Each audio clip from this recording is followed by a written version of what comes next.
Hello बच्चों, let's see this question. The question says a particle starts SHM from the mean position. एक particle है जो अपनी mean position से SHM start कर रहा है. Its amplitude is A. ये गिवन है कि उसका एम्पलीट्यूड यानी कि मैक्सिमम डिस्प्लेसमेंट A है and the total energy E. और जो उसकी एनर्जी है टोटल किसी भी टाइम पे वो E के इक्वल है.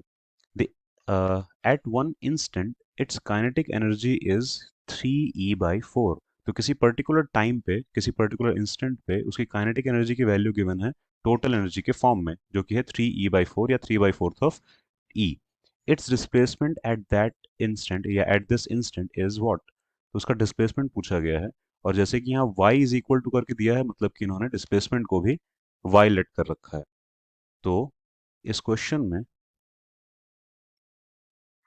की कॉन्सेप्ट हम क्या यूज करेंगे.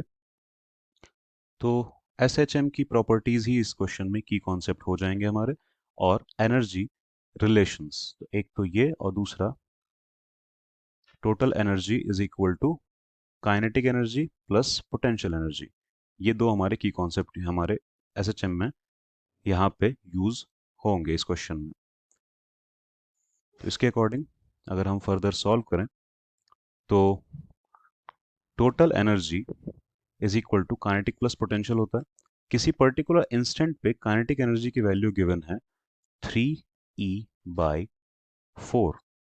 तो यहाँ से अगर हम काइनेटिक एनर्जी को E-U लिखें तो कोई प्रॉब्लम नहीं है क्योंकि kinetic energy is equal to E-U यहाँ से हो जाएगा तो हम इसको E-U लिख सकते हैं.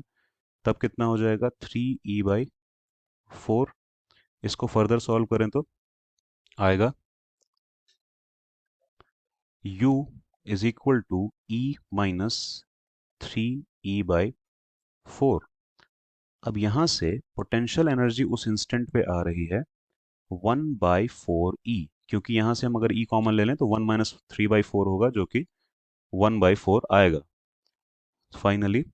और किसी भी एसएचएम के सिस्टम में अगर हम देखें तो पोटेंशियल एनर्जी की वैल्यू होती है हाफ के एक्स स्क्वायर.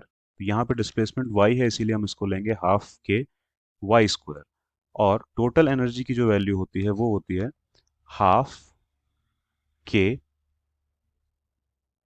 ए स्क्वायर अगर ए डिस्प्लेसमेंट गिवन है यहाँ पे. तो जैसे कि अगर हम एक स्प्रिंग मान लेते तो उसमें भी यही सिचुएशन होती. स्प्रिंग मास सिस्टम में भी हम ये कह सकते थे कि डिस्प्लेसमेंट रैंडम जो होगा वो y हो जाएगा और जो मैक्सिमम डिस्प्लेसमेंट है वो एम्पलीट्यूड a के बराबर होगा. तो potential energy total energy half के ए स्क्वायर और पोटेंशियल एनर्जी हाफ के वाई स्क्वायर. लेकिन यहाँ पे इस इक्वेशन के अकॉर्डिंग अगर हम देखें तो potential energy is 1/4 of total energy ये गिवन है.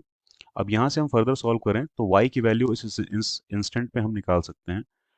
हाफ के दोनों में कैंसिल हो जाएगा तो y स्क्वायर की वैल्यू यहाँ पे आ रही है a² / 2/4. या फिर हम इसको कह सकते हैं a/2 का होल स्क्वायर. तो जब हम रूट लेंगे दोनों तरफ तब डिस्प्लेसमेंट कितना आएगा वो आएगा a/2 के इक्वल. और ये हमारा फाइनल आंसर हो जाएगा डिस्प्लेसमेंट के लिए उस पर्टिकुलर इंस्टेंट पे. तो यहाँ हम लिख सकते हैं एट दैट इंस्टेंट. के की वैल्यू ये गिवन थी हमने कंडीशन से स्टार्ट किया और यहाँ पे y की वैल्यू आ रही है डिस्प्लेसमेंट की a/2. तो हमारा क्वेश्चन के अकॉर्डिंग अगर हम देखें तो option B y is equal to a/2 is the correct answer. Hope you understood it well. Best of luck.